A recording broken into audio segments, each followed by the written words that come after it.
The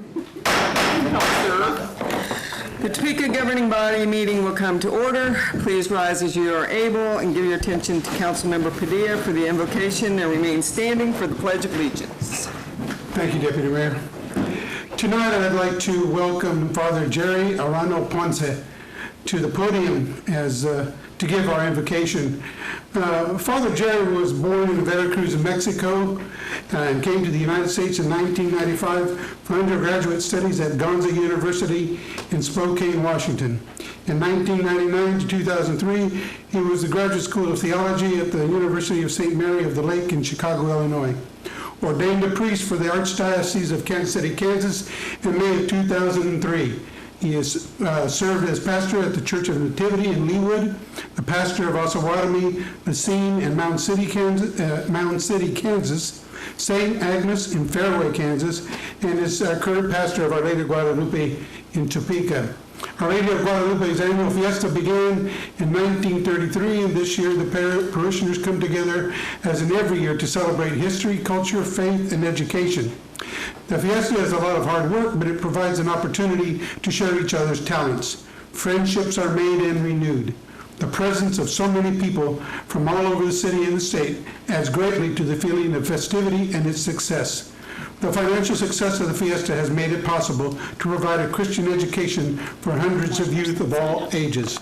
We hope you come and enjoy the crafts, food, and fun at our 86th annual Mexican Fiesta. And Father Jerry, if you would step forward and give our invocation, please. So we pray. God of all that is good, we ask you to be with us as we gather in service to our community. In Psalm 107, we read that you are to be praised in the assembly of the people and giving thanks in the council of the elders. We praise you and we thank you for the wise and just choices we make as leaders. We ask for your blessings and your wisdom. All in your holy name. Amen. Amen. I pledge allegiance to the flag of the United States of America and to the republic for which it stands, one nation, under God, indivisible, with liberty and justice for all.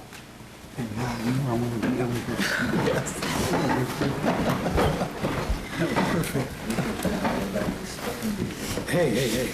There are no proclamations or presentations except that this man here is now 50, half a century.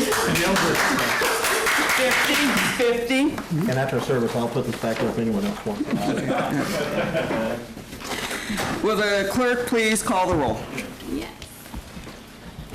Deputy Mayor Clear. Here. Council members Hiller. Here. Ortiz. Here. Emerson. Here. Padilla. Here. Jensen. Mays. Here. Cohen. Here. Lesser. Here.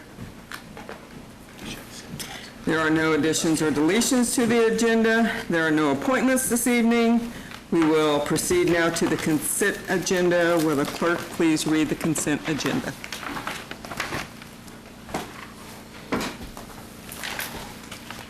A is extension of lease term for use of Burnett's Mound Communication Tower by SPC 5 LLC, formerly Sprint.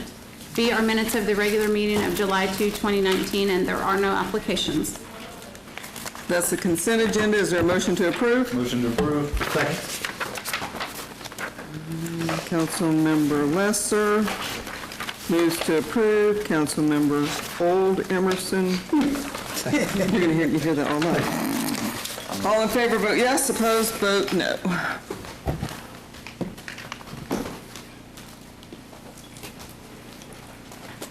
We have 8 yes, motion passes. So 8 having voted yes, the consent agenda is approved. We will now proceed to the action items, beginning with action item 3A, an ordinance related to the Sherwood Crossing PUD master plan, if the clerk would read. A is an ordinance introduced by City Manager Brent Trout, amending the district map referred to and made a part of the zoning ordinances by Section 1850-050 of the Topeka Municipal Code on a 14-acre portion of the original Villa West Shopping Center property located at the northwest intersection of Southwest 29th Street and Wanamaker Road from PUD Villa West Plan Unit Development District C4 I1 uses to PUD Sherwood Crossing Plan Unit Development District C4 uses. Mr. City Manager. Thank you, Deputy Mayor. Tonight, Planning and Development Director Bill Finder will present information related to this PUD request. Thank you, Mr. City Manager. Good evening, Deputy Mayor, council members. This is the first of the 4 zoning cases we are bringing to you from the Planning Commission from last month. As mentioned, this first one you're fairly familiar with. Sherwood Crossing is the old Villa West at the corner of 29th and Wanamaker is amending their PUD. The key changes in the PUD, first of all, would be to, number 1, eliminate a industrial use that is allowed in the PUD in the northwest corner.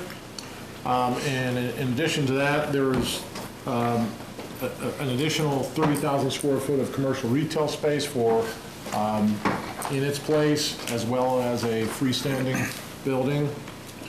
And then there's 3 fairly significant improvements, concessions with regard to design. The first is landscaping. They have agreed to landscape up to 50% of their requirement just for the renovation of the existing building. We would normally not get any landscaping out of a renovation of a building. We only get landscaping when there's new square footage added. So that was significant. Second of all, and of course, their new buildings would require full landscaping. The building design, which I think you've seen, they've also agreed to go to our highest standard, our Type A standard for the new built part of the development, but also have agreed to go to Type B standard for the renovated buildings, which is our next, which actually is in keeping with our code. So again, going to Type A, they didn't have to for the new building, but they have agreed to that. And then lastly, the sign package. The current signage out there consists of several tall pole signs. They have agreed that as they will be replacing those, they'll come back with signs that are actually in keeping with our forthcoming sign code. Namely, you'll see all of these will be monument style. The center sign is 35 feet. The next highest is 25 feet. And then they have some outlot signs at 15 and 7 feet. So very much in keeping with our forthcoming code, even though, again, that is not a requirement. So I just wanted to make the point of how far some of these conditions have come and didn't need to. So all in all, a good package. Planning Commission and staff both make recommendations of approval. Okay, are there any questions or discussion from the council? Motion to approve. Motion to approve by Councilmember Cohen, seconded by Councilmember Padilla. Any discussions? Okay, seeing none, let's. Gosh dang, it's right here. Okay, so for the next 3 items, we're going to have the ex parte. So I'm going to read through it one time, and then we'll ask you each time. So prior to proceeding to the vote, each member of the governing body who has engaged in ex parte communication with any individual, either in favor of or against the matter being considered, must state that this communication occurred and indicate that even in the light of having engaged in this communication, you are able to fairly, objectively, and partially consider the measure based only upon the evidence provided on the record. The record includes the Planning Commission minutes, the staff report and its attachments, the public comments made during the Planning Commission hearing, and similar relevant information related to the matter. This declaration is required due to the fact that the governing body is acting in a quasi-judicial role in making this decision and must demonstrate that appropriate due process has been afforded. Has anybody had any communication? Yes? I've had emails and phone calls, and I can make a decision. Anyone else? Deputy Mayor. Old people just kind of forget that. Okay, we will proceed to the vote. Deputy Mayor. I wanted to disclose that I did meet with the developer and the attorney one time, and it wasn't over the actual master plan, but they did describe some of the strategies that they're hoping to get done over there, which includes some new construction and moving some tenants around for better placement for those tenants, and some of them actually get more space. Seemed like a really good plan, so thank you. Okay. Anyone else? All right, now we vote.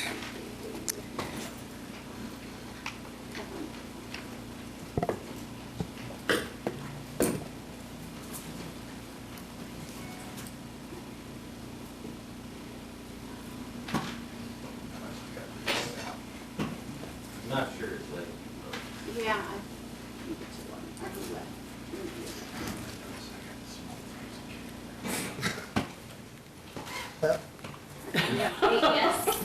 You 8 having yes, the sign them in. Sign in. ordinance is approved. Okay, would the city clerk read the next item? Yeah, hold on just a second. Are we voting again? She probably had him as not present. All right. First time in about 3 years I haven't heard that. B is an ordinance introduced by City Manager Brent Trout, amending the district map referred to made a part of the zoning ordinances by Section 1850-050 of the Topeka Municipal Code by providing for certain changes in zoning on property located at 660 Northeast US 24 Highway from C4 Commercial District to I-1 Light Industrial District. Mr. City Manager? Thank you, Deputy Mayor. Planning Director and Development Director Bill Finder will cover this item, as he will the next couple of items. Bill? Thank you once again. This item is pretty straightforward. Property is located up on US Highway 24, right next, just east of the Great Life Golf Course facility. It is currently kind of in need of a cleanup, some open storage out there. The proposal would rezone the property from C4 commercial to I-1 light industrial, which is in keeping with what the zoning is around there. The new development would be for self-storage buildings, and would really clean up the lot as it is right now. So with that in mind, Planning Commission and staff both recommended approval. Stand for any questions. Okay, any questions, comments from the council? Okay. Is there a motion to approve?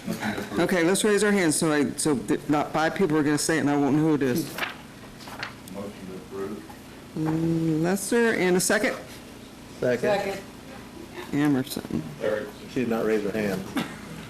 Okay, ex parte. Does anyone have any ex parte to? Same. None? Then we will proceed to voting.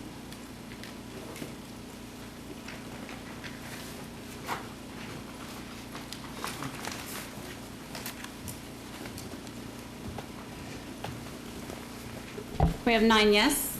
9 having voted yes, the ordinance passes. We will now proceed to the action items considered 3C. C is a resolution introduced by City Manager Brent Trout in accordance with Section 1860-010 of the Topeka Municipal Code, approving a conditional use permit for a public utility facility Type 2 fiber optic network facility on property zoned C4 Commercial District and located at 5031 Southwest 28th Street in the city of Topeka, Shawnee County, Kansas. Mr. City Manager. We'll have Director Finder come forward again and go through this item. Okay, number 3.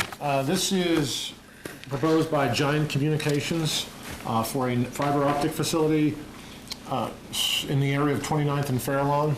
It actually, it's behind the old Albertsons, just north of 29th there, which is now currently a state office building. The properties actually has a telecommunication tower on there. This is not related to that at all. So they're building out some of our fiber optic facilities in the area, and this is a support building. It's a very small building, 360 square feet of building, and it is pulled back quite a bit from the street, and it'll be screened on the east side by future landscaping from the apartments. So Planning Commission concurred with staff to recommend approval. I'll stand for questions. Any questions, comments from council? I'll move to approve. Move to approve by Cohen. Second. Raise your, you can't talk until I say, I would like to second that. thank you. Seconded by Jensen. Okay, ex parte? Anyone? Any ex parte communication? And we'll proceed to the vote.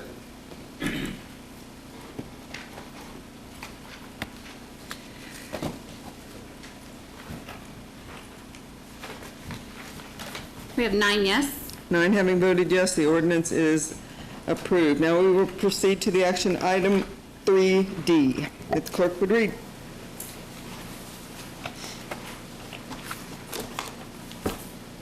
D is a resolution introduced by City Manager Brent Trout in accordance with Section 1860-010 of the Topeka Municipal Code, approving a conditional use permit for a public utility facility Type 2 water pump station on property within the R1 Single Family Dwelling District and located at 2907 Northwest Topeka Boulevard in the city of Topeka, Shawnee County, Kansas. Mr. City Manager. Thank you, Deputy Mayor. Director Finder will come forward again, and as note, this is a asking for approval for something for ourselves. So. That is correct.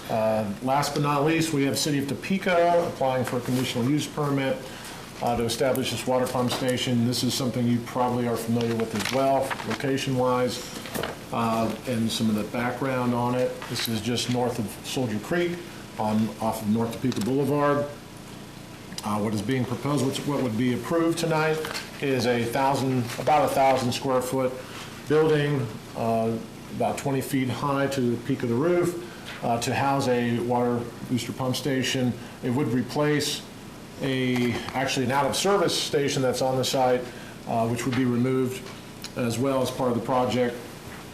The building is designed to be much like a residential accessory building, again with that a very nicely pitched roof, and size-wise, the screening on the driveway and between the house will be kept. There's a tree line, so that is something that is part of the CUP. Also, part of this is a new driveway that would come off of Topeka Boulevard to the gate of the facility.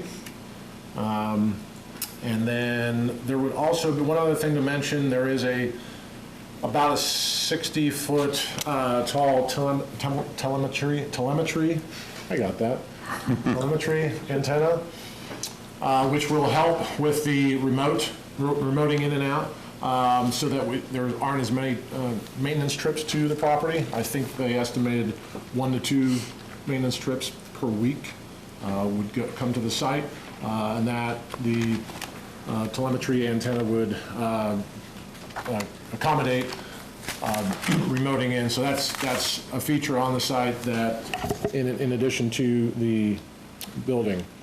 I think that's it.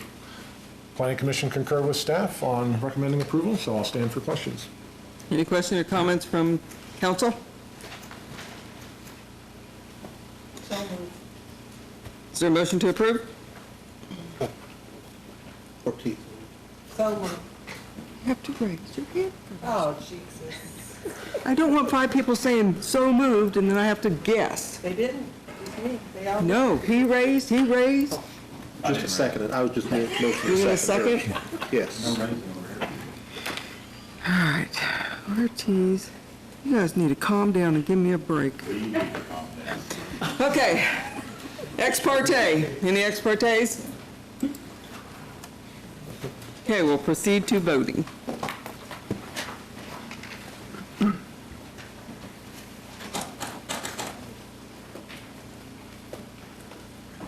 We have 9 yes. 9 having voted yes, the ordinance approved. Will the clerk please read item 3E? E is approval of a 3-year labor agreement between the City of Topeka and the Water Division of ASME Council 61, Local 1294. Mr. City Manager. Thank you, Deputy Mayor. Tonight, we are requesting the governing body approval of a union-ratified labor agreement for the Water ASME unit for the contract years 2018 through 20. Much of this has been already presented and gone through. These are the items within the contract that we TA'd, and staff supports this action, so we ask for your approval. Okay, questions or comment from the council? Councilmember Jensen? Motion to approve? Second. Councilmember Padilla seconds. Jensen makes the motion. Madam Chair. Yes. Councilmember Ortiz. Thank you. When does the second shift start? That determination hasn't been made specifically. It's based on need, and they're still working through some of the details related to that. So I can't give you an answer specifically, but I know that they're in process of figuring that out. Could it We'll be- let you know. Could it be this year? Yes, it very much could be this year. We'll, based on need, right now, we're not in a position of need, but based on where we've been going with the water main breaks, but they're working through the specifics, and they'll be ready for it when we're ready, when we have the need. I'll give you, we'll give notification when we start that. Okay, and the reason I was asking, because, sometimes when it gets hot, we have all those water main breaks as well, so. Right. I think the answer so far has been that with the additional water that we had, that has counteracted at this point the concerns over the heat. And so depending on where we continue to go through the rest of the year, that will decide, what kind of, based on the weather conditions, when we're going to have that need. Thank you, Madam. Any other questions, comments? Okay, then we will proceed to voting.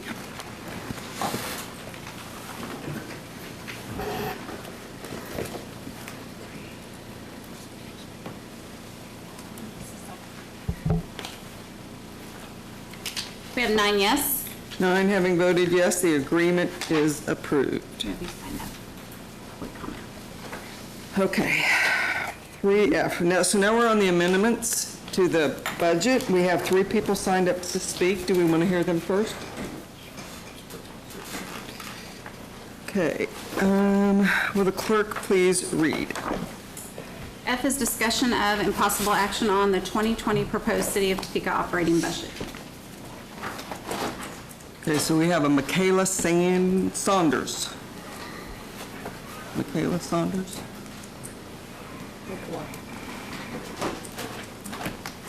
Nicola? Yes, Nicola, that's right. So I'm Nicola Saunders. I spoke with you all in February about the Topeka Metro levy increase. And I'm here today just to first publicly thank you for those of you who responded to my email at the end of June. I really appreciate that feedback and the dialogue that we were able to have. And I also, in sort of the intervening time, there's been a lot of media attention given to what may happen with Topeka Metro bikes, specifically and Topeka Metro more broadly. And so what I was hoping we could maybe do tonight, and this is completely up to you, but since there are a lot of people paying attention to the process right now, would it be possible for the governing body to sort of explain the different steps in the process that have to occur before the budget is finalized, so that the public that is engaged right now really has a way to understand that and to know what is possible sort of as a citizen right now? I know that once the wheels get rolling on the budget, it can be hard to slow down, to make a turn, all of that sort of thing. So I'm just really hoping that the governing body can sort of explain the process at this point between what occurs between now and when the budget is finalized. And if you have any questions, I'm happy to answer. Thank you. Thank you. Thank you for your thoughts. Clerk Trammell.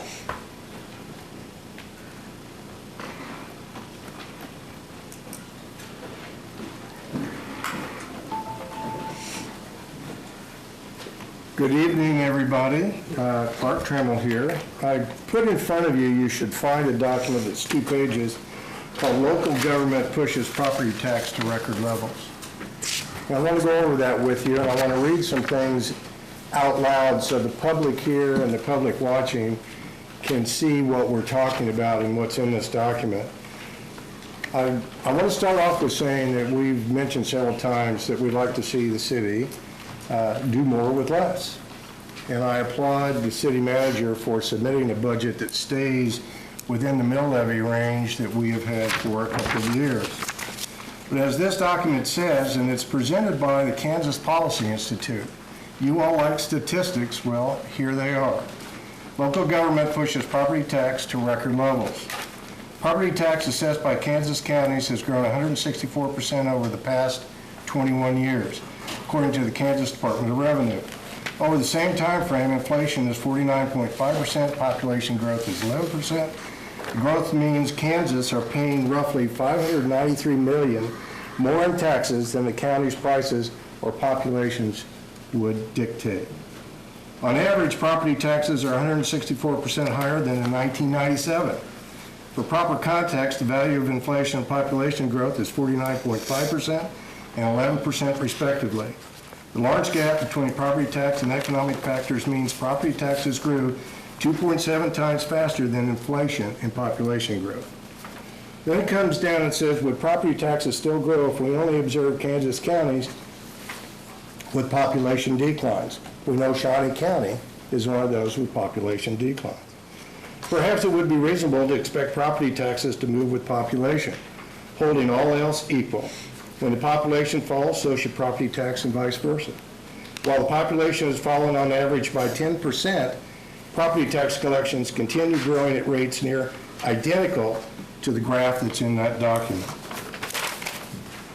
If the tax base is shrinking, then rising property taxes must be the result of higher rates and property values. Both mill rates and appraised property values are set by local officials. Despite fewer people to serve, county officials are making residents pay $255 million more than was perhaps economically necessary. Down at the end, last paragraph, information presented is highly suggestive that local governments are not adjusting their budgets to their economic environment. That's important, adjusting their budgets to their economic environment. Despite 74% of Kansas counties experiencing a shrinking population, shrinking demand for government services, property taxes is 150% higher. That affects all of us, you, me, and everybody in this county and the state. Kansas is ranked 48th in the most residents served by a government unit. In other words, the state has too many public organizations for its population. Local policymakers must take opportunities to better adjust their budgets to the people they serve. This didn't come from Clark Trammell, it came from an entity in the government, this state, that's recognized. City Manager, my compliments for trying to keep this budget within certain parameters. I hope you all will continue to do more with less and think through what this document is telling you. Thank you. Thank you for the information. Dick Ketterman. Yes.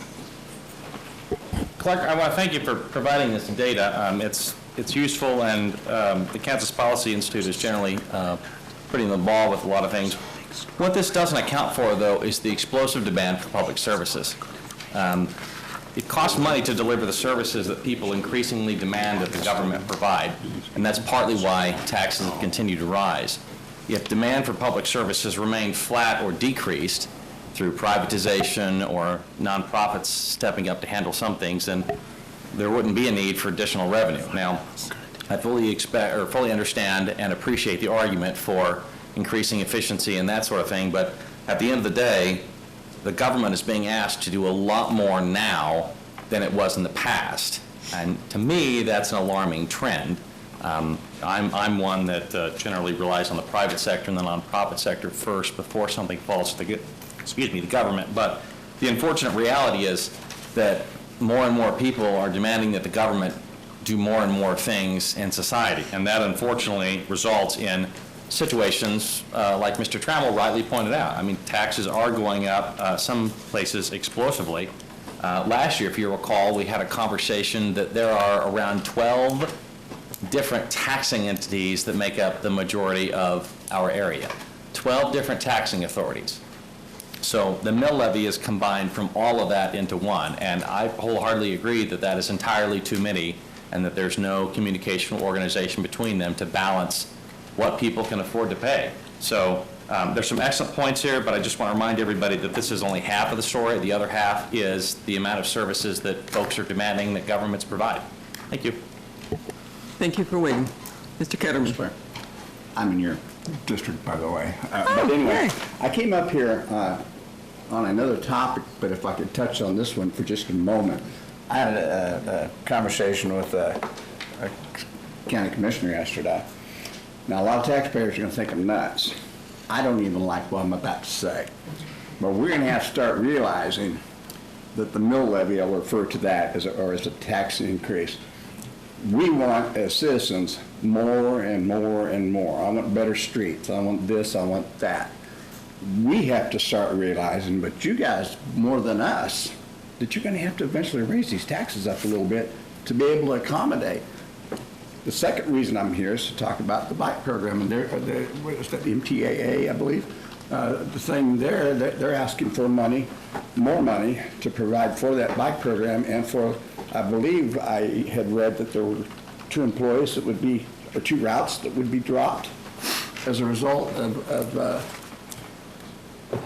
your debate on the budget. Now, I'm for anything recreational, and that, to me, the bike program is that. But when I saw in the paper the difference between what it takes in and what we subsidize it with, that's too much subsidization there. And if it comes down to the bike program versus 2 employees being able to keep their jobs and 2 routes being able to stay out there, I think it was $100,000. Maybe I'm wrong on the numbers, I don't remember. Difference between the operating cost and what's actually taken in. I'd rather see those 2 employees keep their jobs. See those 2 routes out there that maybe people, if they're taken away, won't have to get them to work or get them to their doctor's offices, etc. So those are the 2 points. I didn't intend to talk about this first point on the taxes and stuff, but I do think that sometimes the city governments, the county governments, and all the way up to the federal government, worry too much about this tax thing when we're all asking for more and more, and we're going to have to start realizing that the tax is going to have to go up if we need these things. And finally, totally off subject, I used to be the director of the Humane Society in Lawrence for 3.5 years. I'm the assistant director of the Humane Society here in Lawrence back when Auditor McKay ran it out on Highway 24. I've noticed a lot about the dog biting things here in town. I have a suggestion. This would come maybe with the benefit of television and Capital Journal. I've always told people if they want to try to break up a dog fight, or better yet, if a dog's attacking somebody or another dog, I always carry a lighter with me, one of those little Bic lighters. And I learned that from Auditor McKay. We had a dog that would come in and visit us about once a month. And he was St. Bernard, he hated kids.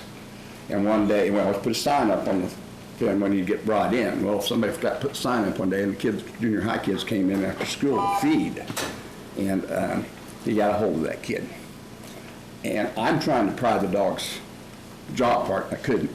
Audrey eventually heard all the noise, and she came rushing down there. She just reached in her smock and pulled that lighter out and ran him underneath his chin a few times. The dog let go just like that. I'm not suggesting everybody that goes out walking their dogs and stuff carry lighters, but that's one shot. Mace, it's something that would be disagreeable to a dog's nose. Just an idea, with some publicity, WIW maybe, or KSNT, whatever, looked into something like that and then ran a story on it. Maybe that would help these people. So, all right, thank you. I got it. Thanks.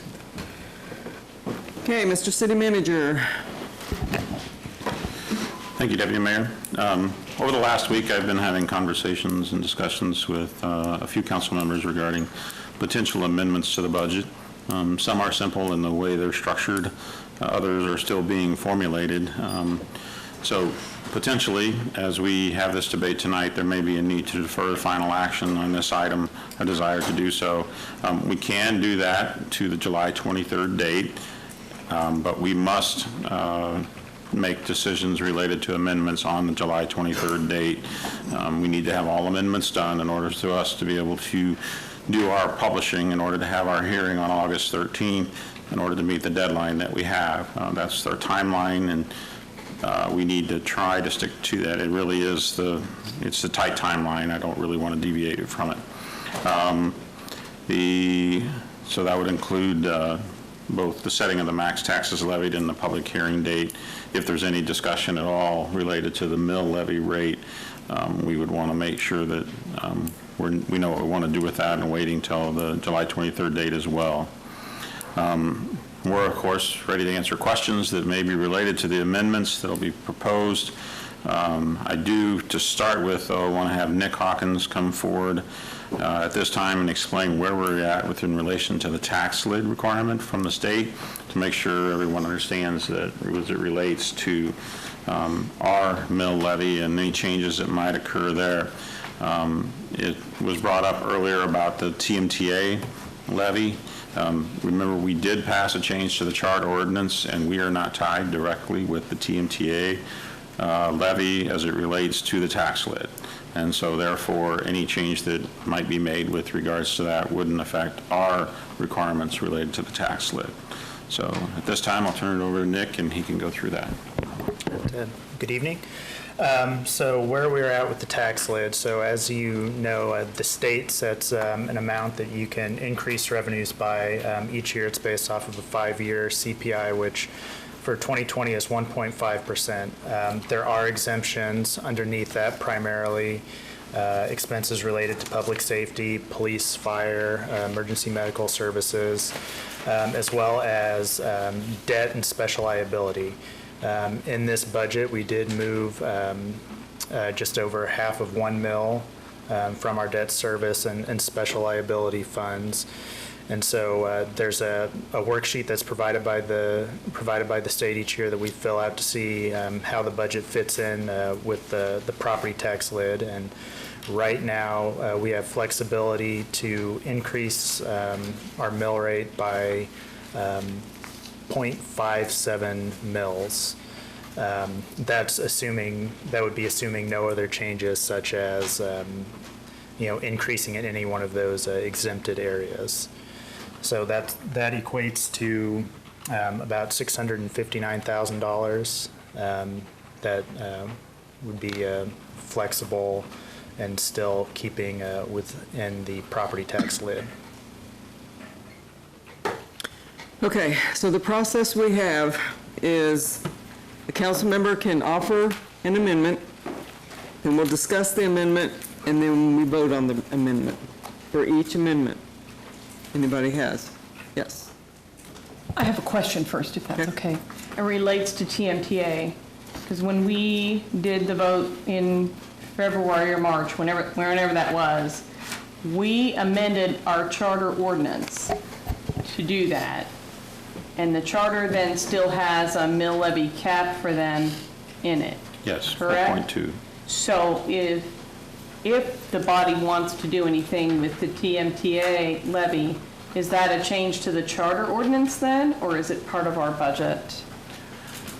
I believe it's, it's the change to the charter ordinance, because the number is in the charter ordinance. So if we decided to raise it 0.5 mils, it would be a change to the charter ordinance. I think Nick has something.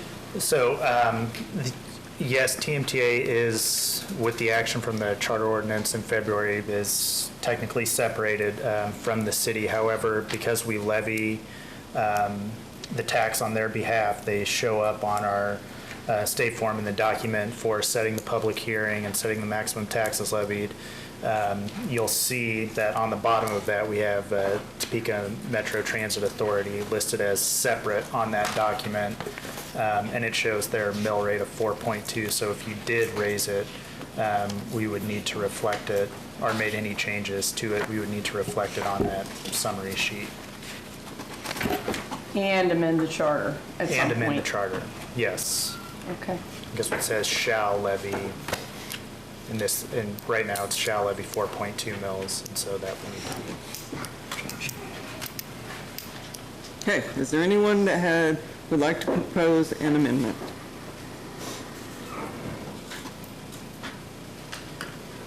Okay, I'll go. I am glad Mr. Ketterman is here. I would like to propose a mill levy increase. Now, you said we could raise it 0.57. What if we raised it a mill? Where would that money go? And then how much money was cut from police and fire? Nick, you want to cover?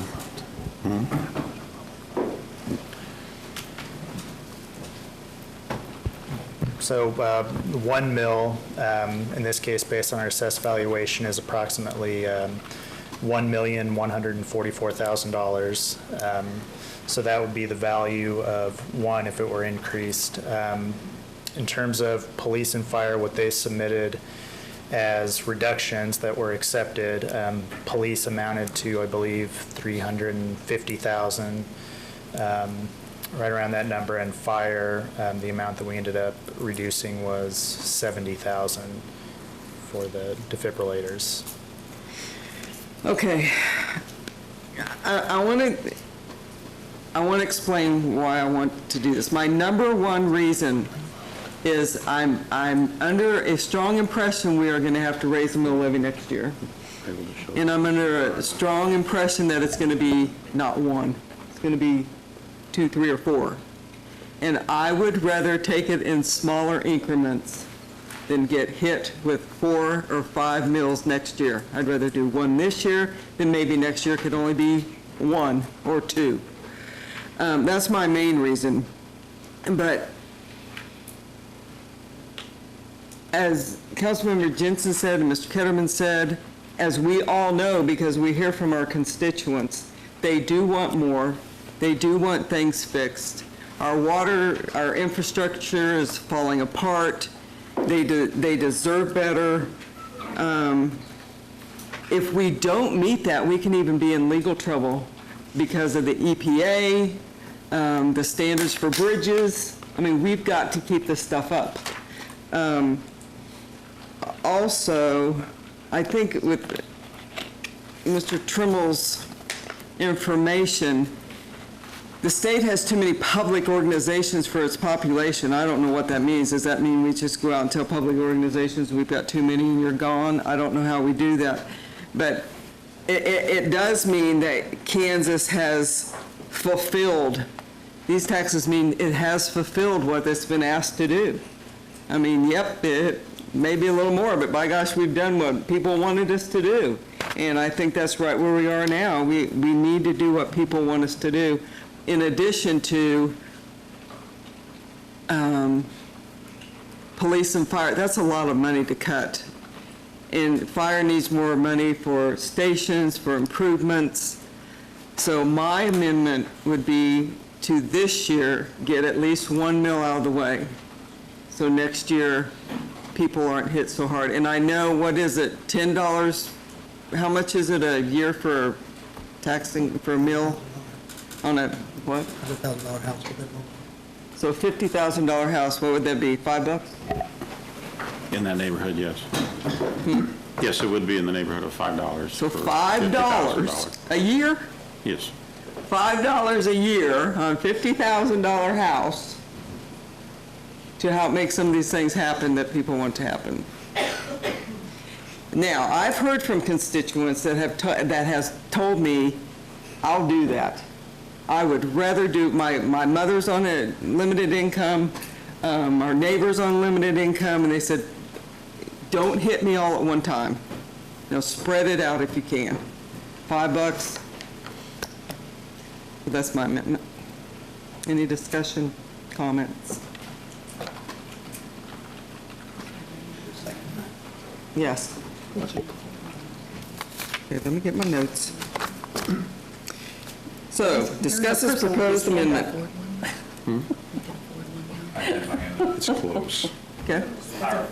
Well, actually, Councilmember Lester, or Jensen.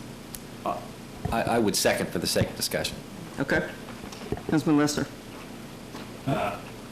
For my end, just a procedural for Lisa. What, for an amendment to pass, how many votes would that require? 6.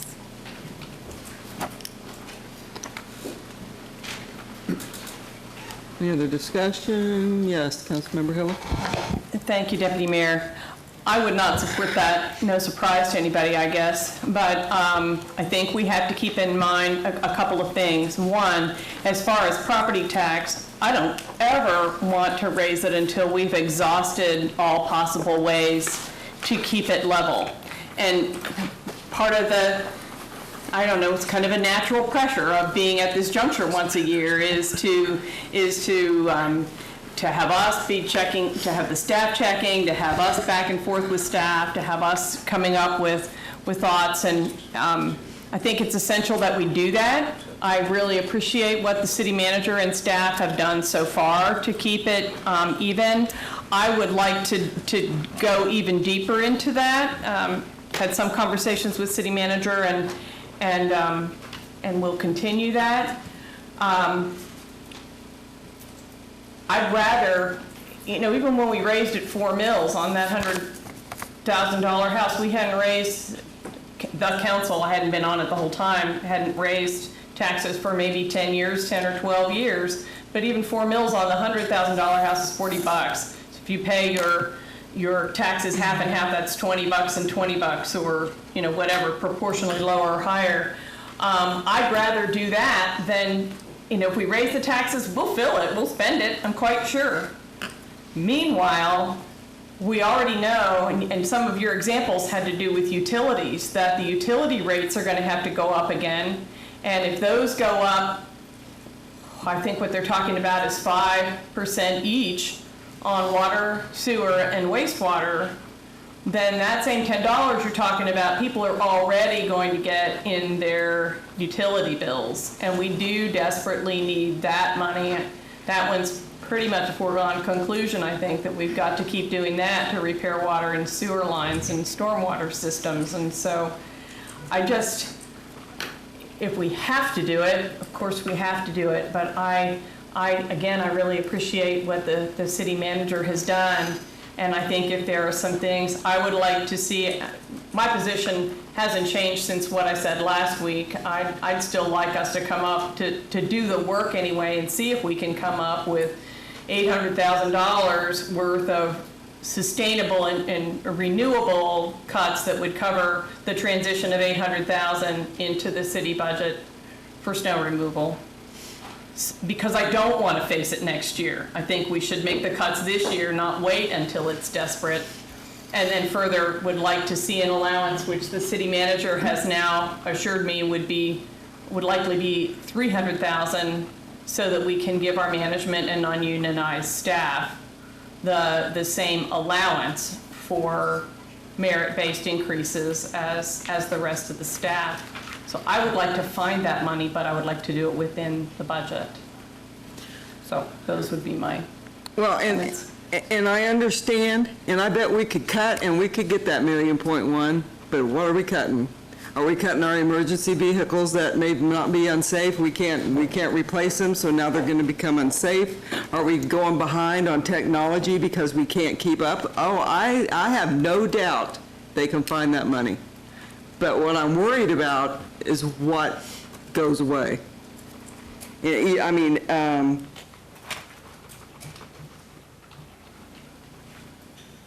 okay. Those are my thoughts. And I'm concerned, if I may, with the same things. I don't want to cut any priority items, but I think we all owe it to the taxpayers and to ourselves as a council to look and see if there are economies in ways to deliver those same services. And if there are things that are perhaps a little more on the window dressing side that are, if we want to have a better reputation with our citizens, what do we need to do more of? Just straight up deliver, cost effectively deliver services, or have a bunch of PR that says, we're really great. That kind of thing. Do we work internally on the best ever customer service? We have a lot of great employees, but we've got some room to improve on that. And so I hope that we will each challenge ourselves and ourselves as a team to say, are there some places where we could continue delivering the best possible service more economically? Councilmember Jensen. Thank you, Madam Chair. Mr. Robertson, a quick question. Is there a way to tie the mill levy or some sort of automatic mill levy increase to like the consumer price index or one of those automatically fluctuating things that go up over time so that it stays proportional to growth? I don't know the answer to that question, but I would doubt it. Okay. All right. Well, I mean, maybe labor contract. City manager? City manager does. Well, I'm not aware of anything in current law that would allow us to do that. I think it's a purposeful decision. I have seen utility rates tied to something along those lines from various locations, but not typically your property tax rate. So I would say at this point, that's not an option. We'll verify. Just a simple question. I appreciate what you're trying to do, absolutely, and I think that is the right approach. I don't think we have done our due diligence for that yet. You know, there are a number of things that did not get looked at as part of this budget cycle just because the city manager delivered one without an increase. I don't know that we've looked at privatizing any of the government services we offer or trying to consolidate those with another governmental entity. There are a number of other things that need to be looked at before we go back to the citizens and ask for more money. So I can't support this now outside of for the sake of discussion, but I thank you for bringing it up, and that would be the approach I would like to see in the future as part of what is the core function of government? What, at the very bottom levels, are we supposed to provide? What could be handed off to the private sector and the nonprofit sector? And what is really the private responsibility of citizens of the community? You know, the city of Topeka does an awful lot for an awful lot of people. And I think that's fantastic. I fully support that. But when it comes down to whether or not we provide police and fire or we do other fun, pretty things, you know, our responsibilities are this. The things we get to do are something totally different. So I would like to encourage everyone to and you know, maybe start as soon as we can. What's the core function of government? Roads, infrastructure, public safety, that sort of thing. We do an awful lot of stuff that has nothing to do with that. And it's partly because of something called scope creep. Over the years, somebody has come to the government and they've lobbied the city to get involved and fund this and fund that, and we could. And so we did. And that set a precedent. Then another group came and said, oh, well, you funded them, you should fund us. And we had money, and so we did. When we ran out of money, we went back to the citizens and said, okay, fine, give us more. That's not a good policy to have. We have core responsibilities that must be met. And that's what we take people's money by force to do. But all of this other stuff on top of that, that's great. But I don't necessarily agree that we should be taking people's money by force to fund those. Now, the exception I will offer to that is if it's a core function of government, something we're responsible for, and a nonprofit sector or even a private company can do it better than we can, absolutely. We should contract that out and we should pay for it because it's a core responsibility of government and somebody else can do it cheaper. That's absolutely the way we should handle that. Now, I think we have an incredible deep dive ahead of us as we go through all of the functions that our city government performs now and determining whether or not that's the best role for us. Can someone do it better? Should somebody be doing it better? I'll be interested to see how that turns out. So for now, I can't support raising the mill levy, but again, I thank you for trying to take a measured approach rather than slamming people all at once with a huge increase. Thank you. City manager, when do we have to, okay, so if we take amendments tonight and say some's deferred until the 23rd, when are we voting on the budget? Is it August? August 13th. So we have 3 more meetings? 2 more meetings, because we skipped the 6th meeting. So 2 more meetings Yeah. to see if we can, what did you want to do? Can I? Well, I don't know that we need to do that this year, but. Okay, so not this year. Yeah, I mean, going through everything and looking at what should be privatized and what not is an extensive process. That's why I wondered how you were going to do it this year. Yeah. Let me make sure and be clear. The next meeting on July 23rd, we have to set the hearing date for the budget, set our max taxes levy, take all amendments, make our decision on what our bottom line is going to be for that budget, finalize it, dot the i's and cross the t's on it, get the notice out that week, and then on the 13th, we would have the formal vote to approve the budget. So any deep diving should have been deep dived by now, right? Right. So, because our time is like this. So if Councilmember Hiller, so we can't do your deep dive this year. Right. Yes. If I can respectfully counter what you just said, not doing the deep dive until next year is kicking that can, I would argue. And there have been some good conversations. I know in the private conversation I first had with the finance team and later with the city manager, that there do need to be, if people are going to be thinking this through and doing the homework that we all got elected to do, there would be two lists in simple terms. One is, what is something that could happen in 2020 that is quantifiable? One of the things that I've done is put together some ideas and given them to the city manager to kind of ask him for some feedback first. I'm not privy to the list that the staff turned in. I'm not privy to maybe initiatives that have been going on internally anyway to know whether this idea I have is not new, but is in fact well down the line, or whether it is new. So to put nonetheless one list of what could happen in 2020 to reduce the budget or to provide the trade-offs, for instance, for, like I said, the $800,000 for snow removal and to provide for management staff increases. The other one would be longer term. In some of those conversations I've been involved with, the staff has said, we want to know something right now, the longer term is later, but we have to start now. If you, for instance, have in mind that we should consolidate, we should look at consolidation of some intergovernmental functions. Right now, we don't have a strategic planning process that's standalone. The budget is where we have those conversations. So that suggestion, that list and suggestions should come forward right now so that it can be talked about with city manager, with all of us, depending on how it's all working out. We certainly can vote the budget through. We can also vote through a resolution of recommendations that we want the staff to look at, or at least informally have those presented and discussed so that our observations and suggestions are clear. So we got 2 weeks, right? If you don't have your list already, and we should be doing that. Okay, so tonight was amendment night, right? Okay, so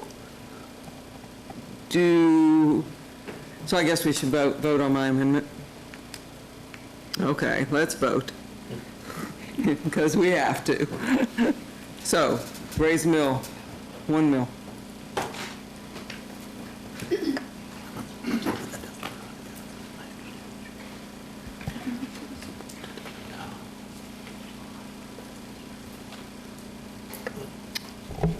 Dang, I tried. 8 no.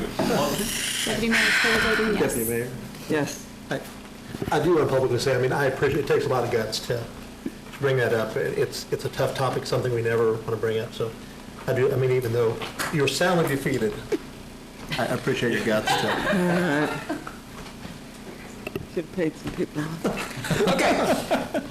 Okay, so now, any other amendments? Councilmember Jensen? Madam Chair, Mr. City Manager, do we need to defer this item if there's continuing discussions on other things that could be part of this, or do we need to defer the next item?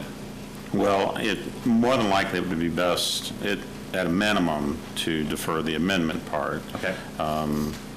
Since there was no desire to raise the mill levy, the only impact would be as if we go back and discuss the TMTA mill levy we want to address that prior to putting this out for our public hearing process. So if we wanted to wait to determine if that was any further discussion that would occur, that would also, we would be desirable to defer the action as far as setting the hearing and max levies for taxes until that date as well. So, seeing that, I would defer until the 23rd. However, We started early tonight, Yes. so we can do all the amendments. Well, till we could conduct the business that we had because we added more items to the agenda, especially the last two that we're going to have tonight. They were not on the last agenda, so. So I guess I'm just hoping everybody's ready next on the 23rd, because we can't defer after that. Seriously, we have to be, and I know from the discussions that I've had with Councilwoman Hiller, she has her preliminary list to me, and we have to have one more meeting to determine which ones she wants to bring forward, so we craft them, I can help her craft them correctly, and we can determine what the impacts would be of those. I don't have any other amendments other than we've talked about the wages for management and non-union as being something that we would work with our budget on and have that discussion. So, but yes, we have to have those crafted and ready to go. And obviously, the sooner that they can be shared, the better for all. So we need to work we'll work as quickly as we can. So is there anyone else that's ready with an amendment tonight? So we have a motion to defer till the 23rd. Is there a second? Mr. Nye. Mr. Lesser seconded. So that's a motion. Councilmember Hiller? Just put in a general plea that it not just be my list. I'm happy to consult as long as we don't get overcome the limits. If people are thinking about things, for instance, Councilman Jensen's suggestions were not what I had on my list, and they're good ones. And I think other people would have. We each have a different lens on what's happening in the city or what our experience is, and so we notice different things. And so I really encourage everyone to work on that. Okay, thank you. So at this time, we vote to defer the budget amendments until the 23rd. Okay, all those in favor vote yes.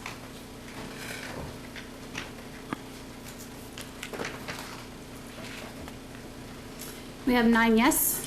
9 voting yes. The amendments are deferred. Okay, will the clerk please read item 3G, setting a public hearing? G is establishing a public hearing date of August 13, 2019 for the purpose of hearing and answering objections of taxpayers relating to the proposed City of Topeka 2020 operating budget, setting the maximum expenditure limits, and authorize the publication of the public hearing notice in the Topeka Metro newspaper. Motion deferred. Motion to defer this item? Yes. Okay, we have a motion to defer. Second. To the 23rd? Second? Second. Emerson seconded. Mr. City Manager? That's fine. That is in line with what we talked about, and we'll be ready. Okay, so it kind of goes along with the amendments. I guess I don't understand why we don't just do it. If all we're doing is setting a public hearing and we know that's what we're going to do, why not just do it? Well, the issue, sorry. Yeah. What I would say is that if there is any change to the numbers related to the mill levy, whether we've talked about ours, but if there was anything with the TMTA mill levy, it would need to be changed on the form and us have a discussion as such before on the 23rd to make those changes. Otherwise, if we approved it tonight instead of hearing, it's going to go forward without that possibility. So. I guess I'm just reading what was on the agenda, where it says all we're doing is setting a public hearing date. Yeah, So but, yeah, and the issue though is when you set the public hearing, you then fill out the forms that then are published that tells everybody what we're going to do. And if we had a desire to change that item, it would it would be done. Okay, so it's been moved and seconded to defer the public meeting until the 23rd of July. Questions? All right. Time to vote.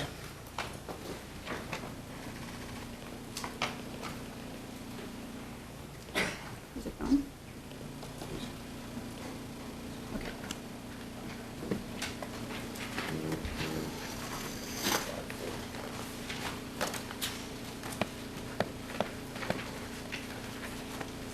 Ms. Hiller?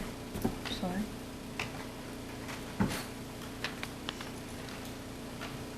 Okay, we have 8 yes, Mr. Mays voting no. Okay, so 8 having voted yes, the meeting setting date is deferred. So now we have non-action items. Will the clerk please read? A is an overview of the contractor license renewal rapid process improvement event. Mr. City Manager. Thank you, Deputy Mayor. Tonight, we continue to conduct our RPI events briefings to the City Council. This presentation tonight is in regards to the contractor licensing renewal process. Richard Faulkner will present on behalf of his team. While Richard is here, we have two other RPI events that have occurred, but we have not been able to schedule them for a presentation, but we will have two more coming up probably in August and September. We'll be presenting them. So, Richard? Evening, governing body. We went through the rapid process improvement to look at contractor licensing. Our mission was to improve that process by getting the licenses out in a more expedited fashion, and by doing that, increasing customer satisfaction. The Development Services Department, we issue 3,000 licenses a year, and they are all due at the same time, December 15th of the same year, so we get them all at the same time. The system that we use right now is mostly automated, so it doesn't take that much time to go through the process when everything is working smoothly.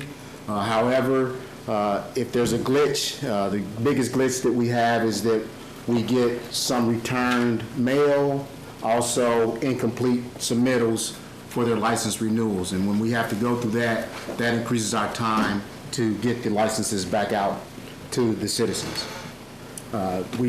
The team that looked at this is Bill Feineder, the Director of Development Services, and my other team members, Dave Lundry, who's over field inspections, Kitty Carr, she's an account specialist, and Lori Valdivia, she is our administrative office assistant.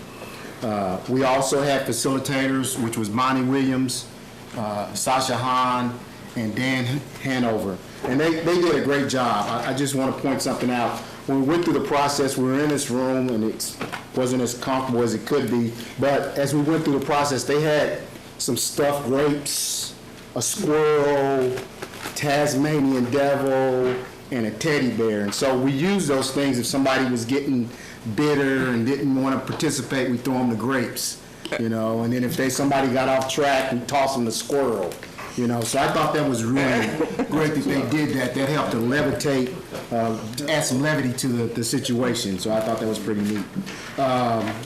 Also, our bench strengths were Mary Feeney, Brandon Davis from Technical Support Group, and Bonnie Williams. They helped us with the technical questions that we had in trying to improve our process. When we went through the process, we found out that we were getting mail back that could have been forwarded. And since it wasn't forwarded, we were getting it back, so we had to open it up and readdress it, and that was increasing our time. That increased our time. Also, the fact that our license renewals are all due at the same time. That's part of our municipal code, that the licenses are due at the same time. Also, once we have an approved license that we can send out, there's several steps you have to go to print it. You gotta save it to a file, then open the file, and then print it. And when you got 3,000 licenses, that time can add up. So we're looking at trying to do something about that. Also, when we get the documents back, if we have to track down the license holder and let them know, hey, we got your mail back, can you give us a better address? And then you get in the phone tag and they're not available, so that increases our time also. I did want to point out that when we went through the process, what we're doing, we didn't have to change anything that we're doing. It's just some glitches that happened along the way. Our process that we're using is pretty efficient. So we came up with the solutions for the RPI. The first thing we're going to do is we're going to make sure that when someone comes in, we're going to get an accurate address, mailing address for them when they come in. Also, we learned that making a small notation when we send out the mail to pre-sort for them to mail it out. If we put on there delivery service requested, they'll forward the mail. We tried that. We have some other licenses that we use, mobile home licenses, and we sent them out and we put that on there and we didn't get anything back. So it looks like that's going to be a good tool to use. We also are going to email all the contractors and let them know how important it is that we get accurate addresses for them. We're going to do that twice a year. We're going to do it once this month, and then we'll do it once in October to let them know, make sure we have an accurate address for you so that help speed up the process. We're also going to work closely with TSG to see if there's something we can do in the software to reduce the amount of clicks we have to do before we print a renewal license. Also, when we went through the process, we came up with a plan, an implementation plan, which is 30, 60 days. We've already met on the first 30 days. One of the things that we did, as I shared, the mailing was one of the things that we did within the 30 days. We have some other things that we are going to be working on. We're also going to work closely with TSG to see if there's something we can do in the software, once again, to reduce not only printing the licenses. If we get some new information in a contractor licenses, we have to change the contractor information in 2 different sections of the program. It should be that we can just put it in one and it should take to the other. So we're working on that. Detailed plan book, playbook, that's so that if anyone of us leaves, there's someone that can pick up and know how to do the process. We're also researching other communities to see how they handle their licensing, so we can look at something other than having the licenses due all on the same date.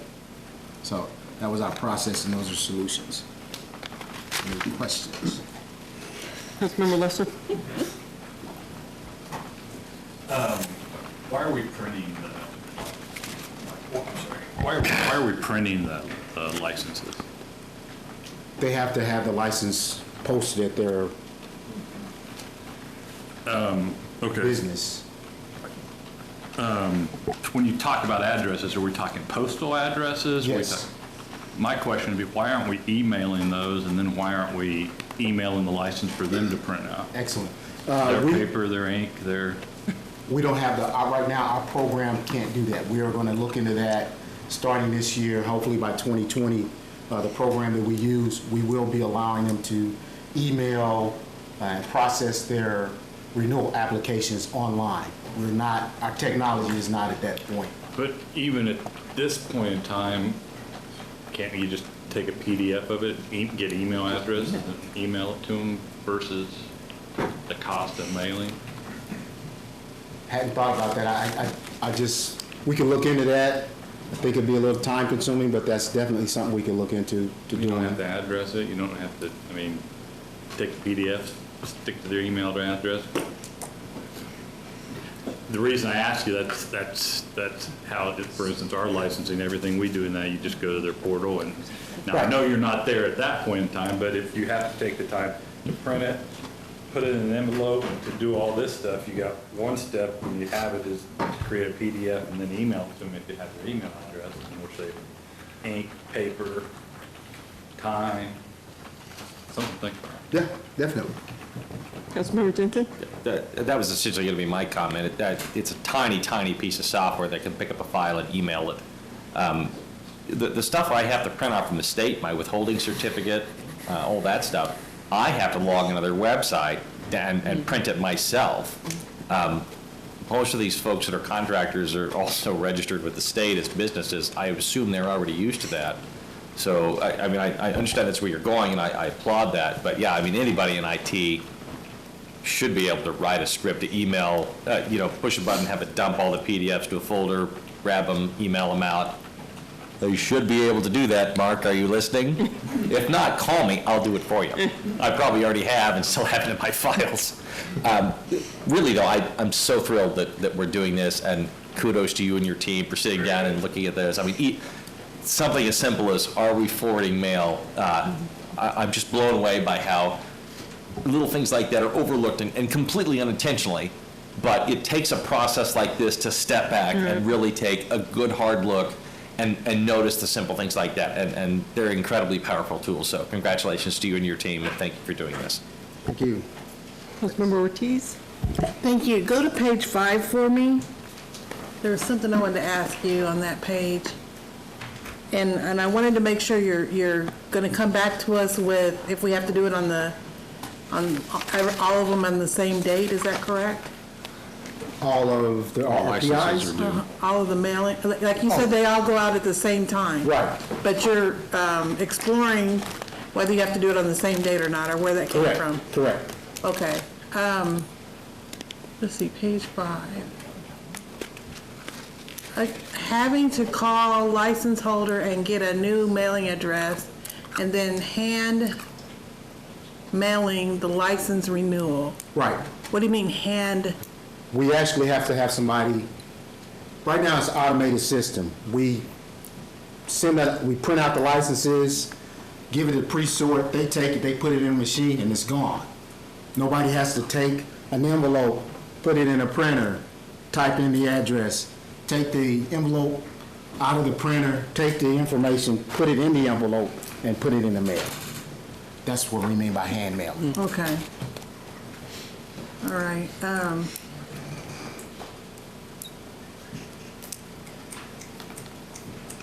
Okay. Is there, kind of on the same lines as Councilman Lesser, is there anywhere on the website that we can update their addresses? That they can go in and update throughout the year or whatever? That information is in CityWorks, and it's not, the public portal part of CityWorks doesn't allow them to update that information. So they actually have to call in, and we have to actually have somebody's staff manually change it. Yes, enter. ma'am. Okay. Because that would be a good suggestion. Okay, thank you. This next comment is for city manager. You know, and I'm trying to think what year it was.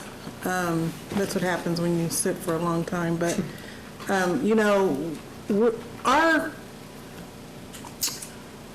IT department, you know, we poured all this money into it. And, you know, it was kind of like, do you want a Cadillac version or you want a Ford version? And we chose the Cadillac, and we did a lot.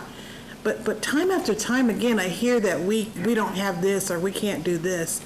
And I just don't quite understand that, city manager, why we are still not up to speed because of all the money that we spent on all of our services. I would just like to know why we're not up to speed with that. Well, I think in certain areas, I think we are. I think we are doing a good job, but obviously there are things that we can look at that it kind of goes from department to department, and we look at different things that we can improve.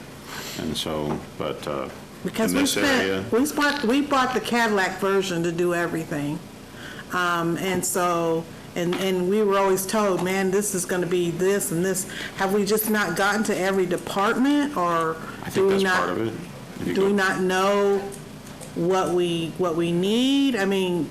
No, I think we do. It's just the issue of being able to get to each one each time. I mean, look at some of the changes we've made in planning with the ability to, some of the system allows you to be able to look at each department, or I should say, multiple people being able to look at a set of plans electronically and being able to go in and make their notes. It used to be you'd look at one set of plans in paper and you'd pass it to the next. Well, now it's available on the computer, and multiple people can be looking at the same set of plans. Isn't it called Bluebeam, Bill? Yes. Yeah, Bluebeam, yeah. So anyway, so they're doing things such as that are good technology leaps that we're making.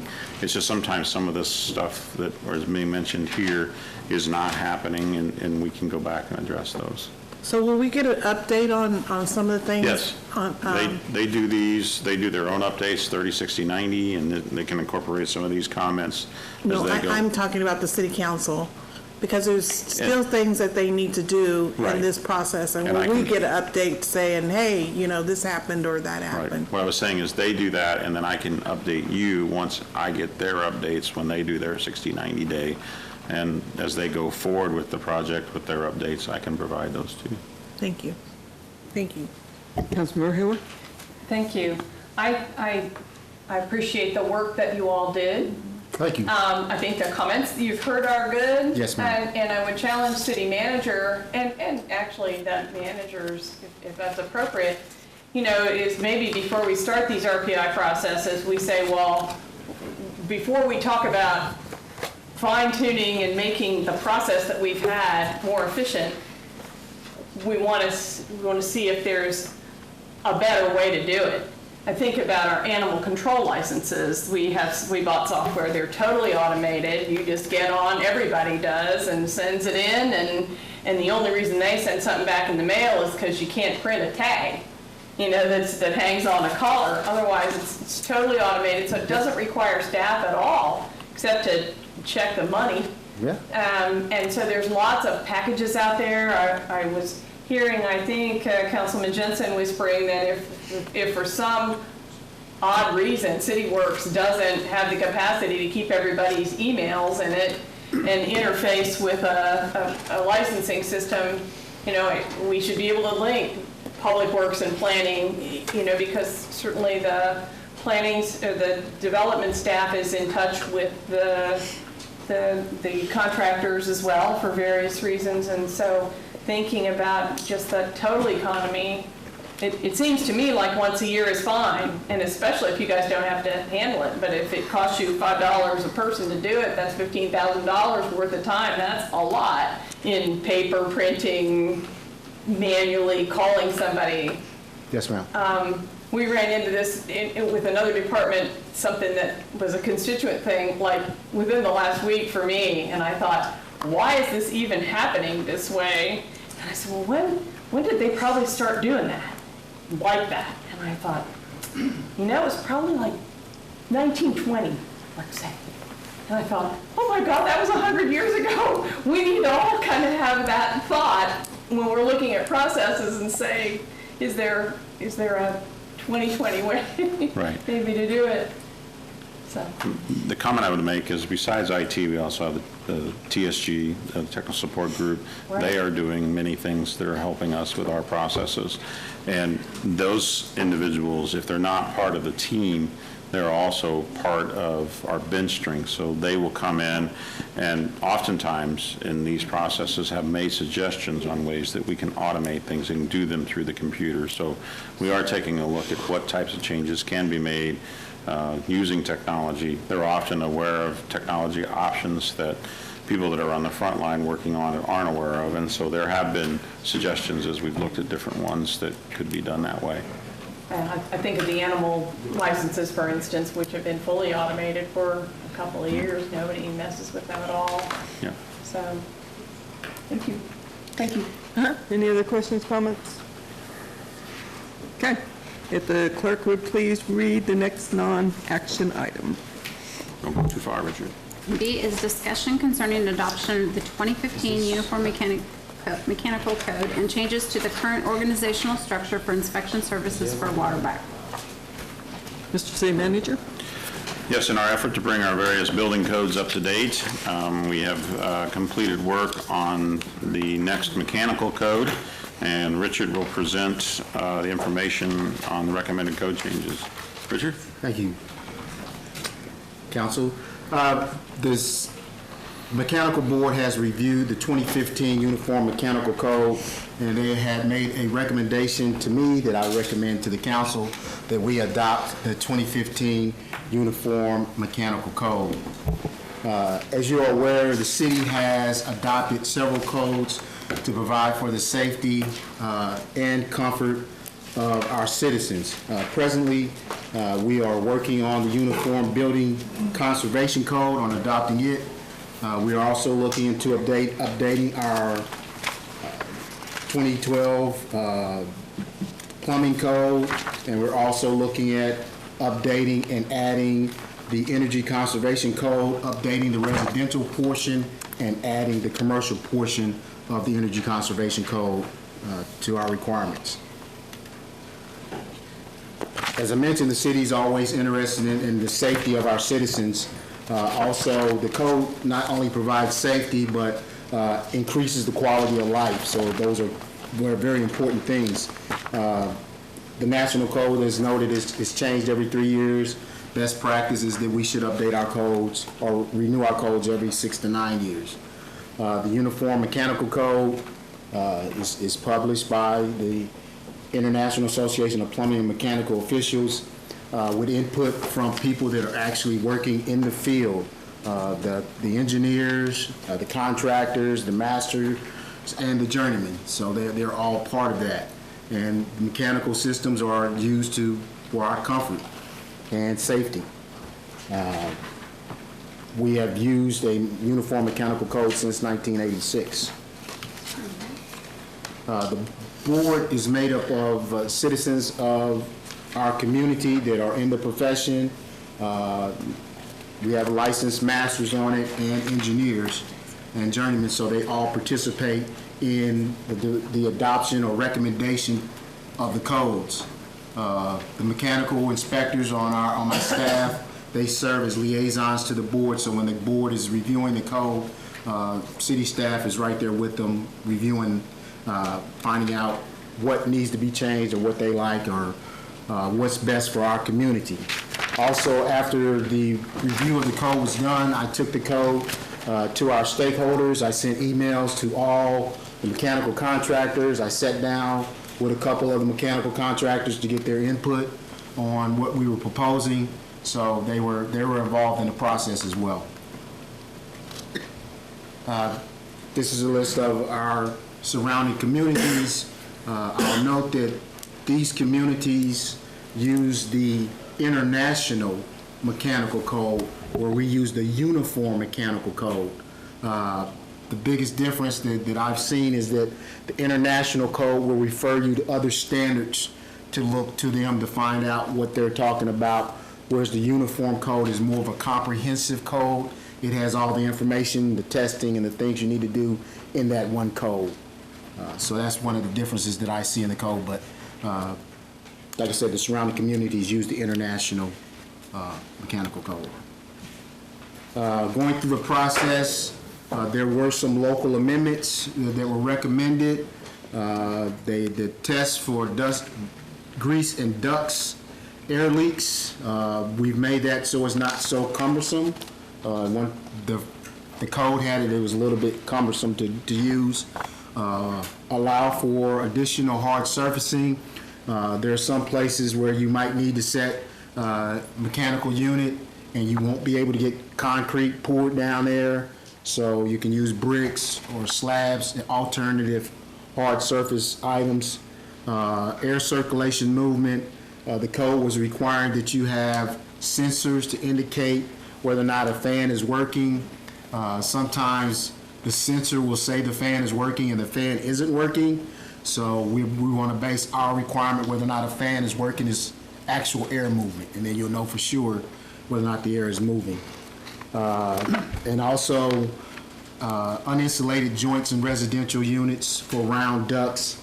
The board felt that if the duct is inside a building, there was no need to have it insulated because the air in the room is sufficient. So we amended that where the code is requiring that all ducts be insulated. Our board suggested that we don't do that, so we adopted that amendment. Also, I wanted to talk about the backflow cross-connection program. It's a state requirement that the cities protect their water supply, and the backflow cross-connection devices are put in place to stop or prevent contaminants compromising our water system. So these devices are put in place to make sure that the city water is safe and secure. These devices are required by statute to be inspected annually, and we're required to get a report annually from the owners of the property where these devices are installed to make sure that they're working properly and doing what they're intended to do. The backflow cross-connection inspector position was transferred to Development Services in 2018. Also, along with the transfer of that position, the responsibility of that position came to Development Services. The ordinance that you have tonight is going to be talking about the transfer of the responsibilities and the position to Development Services. We Development Services has been able to acquire the assistance of Compliance Engine. Compliance Engine is a organization that contacts the plumbers and lets them know that when the devices need to be inspected, they require the plumbers to provide them the results of those tests. Then Compliance Engine will forward the test results to us. They will also notify us when these devices aren't working properly, and they'll let us know where the addresses are. Any fees that the Compliance Engine would want to charge, which they're not charging the city anything, all their fees are charged to the plumber. But if there are any fees that we need to have assessed, the city manager would have to approve those fees. And so that's the backflow cross connection and the adoption of the Uniform Mechanical Code. I guess my question would be, why would you not do this? Why would you not, update to this, to the 2015? I don't know. Okay. I couldn't think of one either, so, okay. Any questions, comments? Councilmember Hiller? Thank you. Don't we also have a plumbing code? Yes, ma'am. So why would a backflow pipe unit be in the mechanical code? Is it also in the plumbing code, or help me with that? No, you're right, it's in the plumbing code. I was just bringing that up as a part of my presentation tonight. It is in the plumbing code. You're correct. Okay, good. We're just trying to line up the dots there. Yeah. And also, you mentioned that this is a uniform code. Don't we use the International Building Code? Yes, ma'am, we And do. I know we do International Property Maintenance. Yes, ma'am. Of the rest of that family of codes that we have, which ones are the international family and which ones are uniform, if I may ask? The uniform codes is the plumbing and the mechanical. We just have those two uniform codes. Then we have the NEC, which is a national electrical code. But the only international code is from the development services standpoint, is the building code, but we're looking at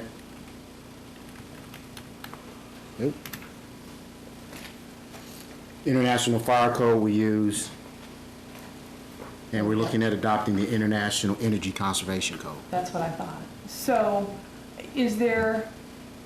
you talked a little bit about using the uniform code. I'm much more used to the IBC and the IPMC, of course, but they, like you said, those things have been set up to network and interface with their sister codes. Correct.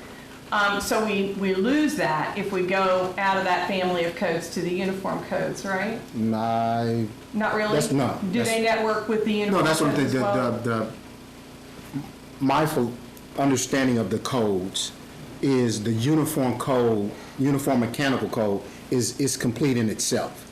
It doesn't need, it talks about testing, it talks about the inspections, and it talks about the standards all in the code.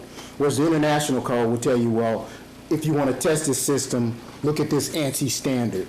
And if you want to see about alternative uses, look at this standard. So they send you to another code that's not part of the international code, whereas the uniform code just lists all that stuff right into one code. So there's not redundancy then between these uniform plumbing and mechanical and the... There's some crossover. I mean, the mechanical, that's one of the reasons why we have our building inspectors, which I think is a great, and the fire inspectors all together. There are some crossover in those codes, but they talk to each other and they work out the differences. So yes, there is some crossover, but it's addressed by the individual and not just the code by itself. So they actually say different things and then we just figure out what we're going to do, or have we worked at the policy level to make them match up? Well, they don't say, I can't say they say different things. Okay. There is, for instance, there's a requirement to have types of, I don't know how to say it, but the vents. They need to have some types of protection in the vents. And the vents is something that's looked at by mechanical inspectors and the vents are also looked by the fire inspectors. So there was a question about, well, who should look at the dampers in the vents? Should it just be the mechanical inspectors or should it be the fire inspectors? And they work those things out. So that's crossover. The codes require certain things. It's like also the building code. The fire department has requirements on doors, but there's also requirements on doors in the international building code. So they're in the fire code and they're in the building code. So they're crossovers, but the difference, there's not different. It's just which one, who's going to take the responsibility to look at those things. Okay, that's where I'm going. So the standards have been reviewed and the standards are the same, it's just who's gonna write it up? Okay, thank you. Any other comments, questions? Thank you very much. All right, thank you. Okay, we will not meet next week. We will meet July 23rd. That includes the non-action items. We will proceed to the announcements. City Manager. Before we get to the announcements, if I may. Sure. I've had some conversations with the city manager, and this is not in the form of an amendment. I'm asking the city manager for him to look for an additional $40,000 that I've been looking at to help with our social services program and trying to keep us still within our current budget, so not asking for additional monies, but asking him to see if he can find that $40,000 to help service those 4 entities that we discussed last week. Yeah. Okay. Yes, Ms. Ortiz. Councilman Padilla, what does that entail? Does that entail all 3 of the senior citizens or just one, or, because I don't know. It would be, the intent is to, if we're able to find $40,000, is to award $10,000 for each senior center and $10,000 for the Latino Family Development Program. So a total of $40,000, $10,000 each. So that's LULAC, Paps Landing, and East Topeka. And then what was the other one? Community Action. Oh, Community Action, okay. Thank you for that clarification. Has that been back through the committee yet, or is that just personal, or? I don't know what you mean personal. It hasn't been back to the committee. Okay. We have a meeting set for the 16th. Okay. But I have still had some back and forth communication, trying to figure out how we can still maybe make some changes and allotments, but still not really tear up the work that the committee did and that staff did, but at the same time look at additional funding so that maybe we can give a portion of what was requested to those 4 programs. Thank you. City Manager? Thank you, Deputy Mayor. The only thing I want to make mention tonight is we didn't talk about it last week because it was shortly after. We had the decision by the Kansas Supreme Court regarding Tobacco 21 and our proposed ordinance. And so obviously very excited. I want to thank the governing body for allowing us to move forward with appealing that. That was very important for our continued ability to have home rule authority in many, many areas, and also helping all of our fellow cities across the state of Kansas to have that authority. We're still in the wait period to make it official and final, and we'll notify you and, of course, the general public once that will go into effect, once that wait period is completed. So I also have to thank Mary Feeney for her work on both the briefs that were done, and her oral presentation was outstanding. And so I want to thank her for that. It was her first time before the Kansas Supreme Court, and I'd say she knocked it out of the park. So. Great. All I want to say is I wanted to thank those that followed the ordinance on the 4th of July. It wasn't as bad. I mean, there's a little hiccups, but my gosh, it kind of just cut off when it's supposed to, and had a lot of, I know, I had some people say, holy cow, it's a war zone all week, but not in my, I mean, it was pretty good. So thank those that followed the ordinance. Those that don't, Shame on you, do it next year. Mr. Padilla. Just a reminder again that the upcoming fiesta will start on the 16th, and many of you have probably been invited to come out on VIP night if you get an opportunity to do that. Everything's free, and it's good food.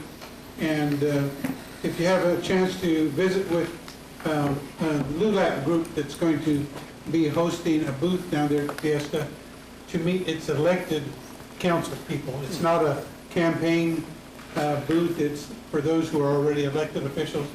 If you're able to come down there sometime during that time period, stay for half an hour, 45 minutes, whatever. A lot of people get that to come in from all over the city and outside the city, and just as a way to show the community support and the council support for that effort. Thank you. Councilmember Jensen. Hunter is 5 months old as of yesterday. He's growing like a weed. It's a crazy experience.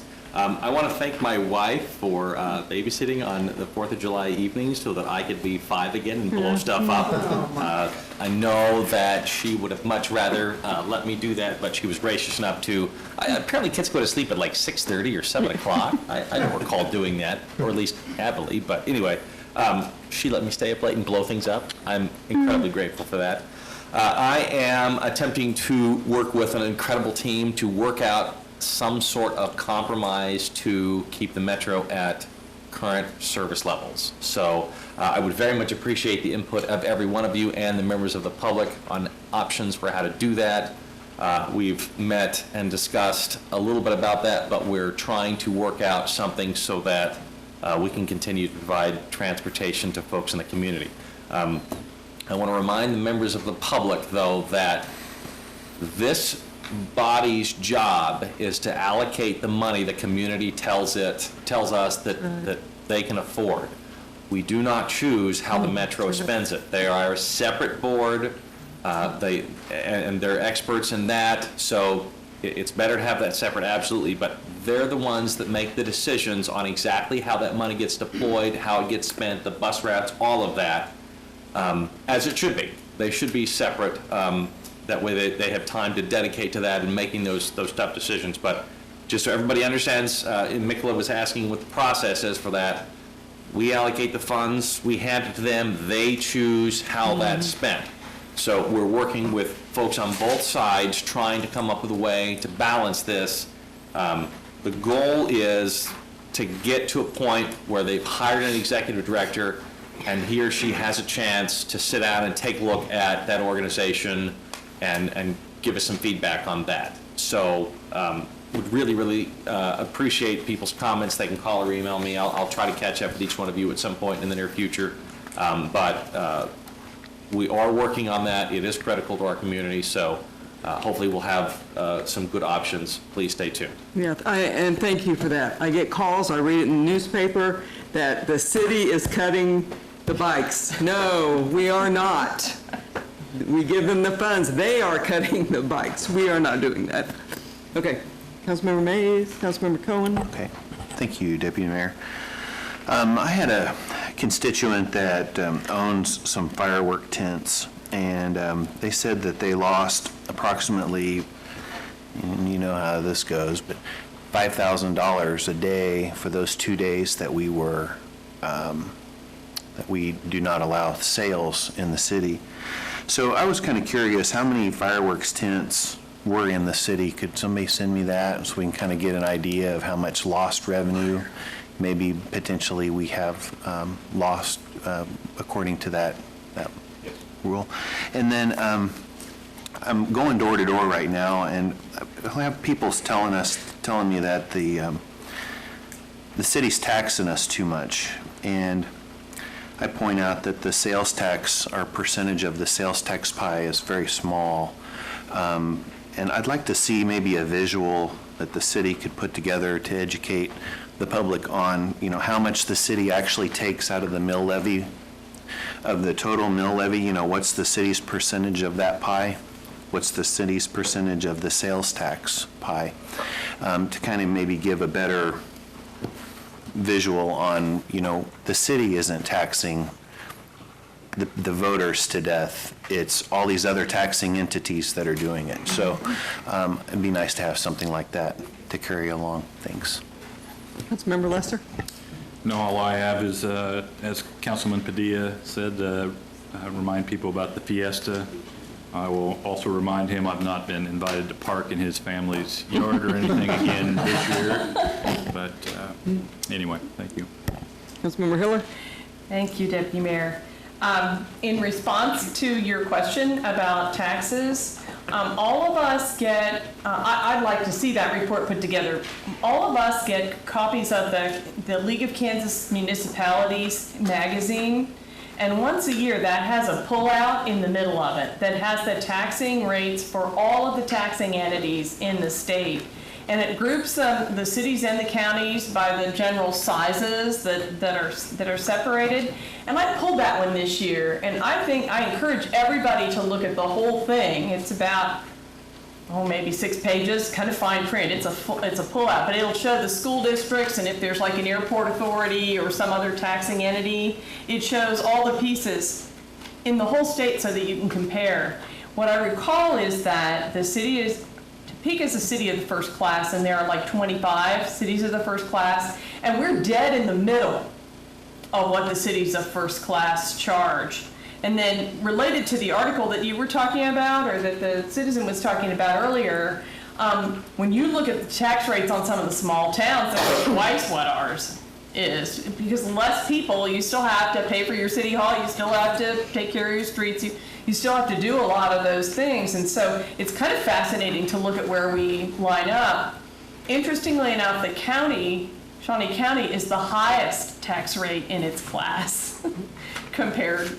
And so we know, those of us that have looked at what the city rate is, what the county, what these school districts are, and so on, it really is worth being aware of that. And so maybe we could even get some extra copies if people didn't pull that insert out. But I found it very enlightening.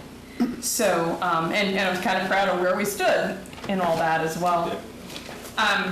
What I'd had in advance for tonight was I wanted to do a shout out to utilities. There's some major water line work going on in the block, in the neighborhood where I live. And we were up last week and got the notice on the front door that said, on Monday, your water could be shut off by 8 o'clock and we'll get it back on as soon as we can. The notices were on every door. We had plenty of advance notice. It went off just like clockwork at 8 o'clock, and by the time I got home at 2, it was back on with no problems. And so I just wanted to do a shout out for the city, and then of course the contractor that's working with them for doing a great job. We usually hear about it when it doesn't work, right? And it was really great. I also wanted to mention, and City Manager, I hope I'm not out of school, when we first talked about one of our conversations about budget, I've had people that have asked me whether we could have a sustainability coordinator and really work internally as well as citywide on saving money on energy. And it turns out that City Manager didn't think we needed money for it because it's already underway to get someone designated and to have a much stronger role as a sustainability coordinator already. So I wanted to say thank you for that. I love it when good things happen and it doesn't cost anything too. And last but not least, for those who aren't aware, gentleman named Mike Caldwell, whom we owe an immeasurable debt to moving our riverfront activities along here in Topeka, and who personally worked with cities, all small towns and cities all up and down the Kaw River to get the boat ramps in over the last 20 years, passed away unexpectedly about 2 weeks ago, and there will be a memorial service for him at the Kaw Point down near Kansas City on Saturday evening, the 20th of July, from 6 to 8 p.m. for anyone who hadn't heard about Mike or who wanted to go. I'm going, happy to carpool with folks, but he was a really special gentleman that made a difference, again, for the river as well as for Topeka more than most people know. So I'm going to say, shout out to Laura, his widow, who was the river keeper for some years as well, and it'll be a special time. Thank you. Councilmember Ortiz?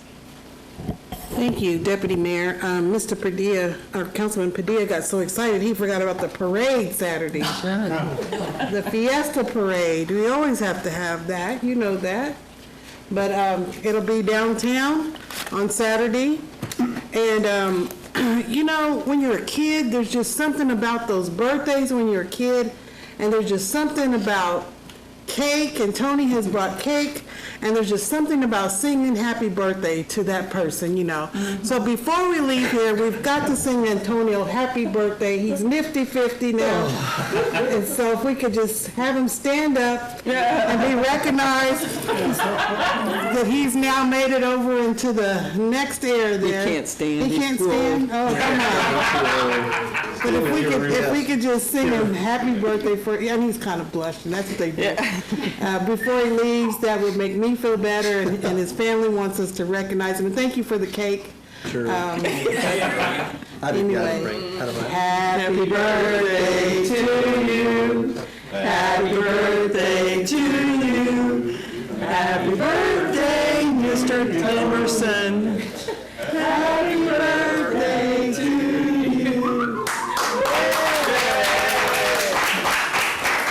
And many more. Thank you very much for that.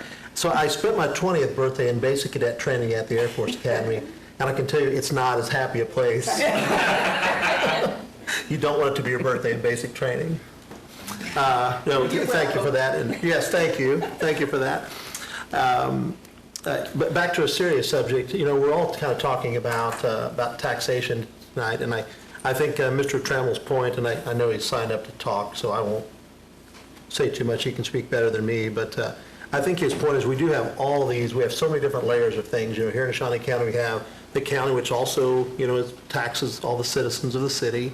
We of course have the city. We have the the airport authority. We have the Shawnee County Library. I mean, we have all of these boards that, the 501, and it is a huge problem. One of the things that I would like to look at, and I sent the city manager an article earlier, and I know he's been busy, but you know, being a capital city, we have a huge amount of untaxed properties, both the state properties, and we have a lot of nonprofits here because it's the state capital. Some state capitals that they've taken to basically doing pilot fees from some of the larger nonprofits, and I would really like to explore doing that at some point.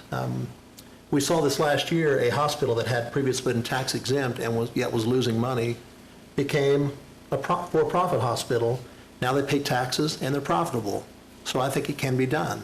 I know it's, you know, there's not going to be one size fits all solution, but I think it's something we need to look into because we don't want to overburden any one person or any one organization, but we do want to spread out the cost of government and the cost of providing these services.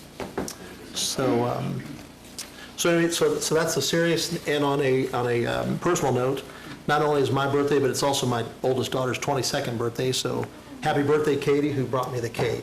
So thanks. Good night, everybody. Okay, we're ready to proceed with public comment. The first person signed up to speak is Robert Troop Jr.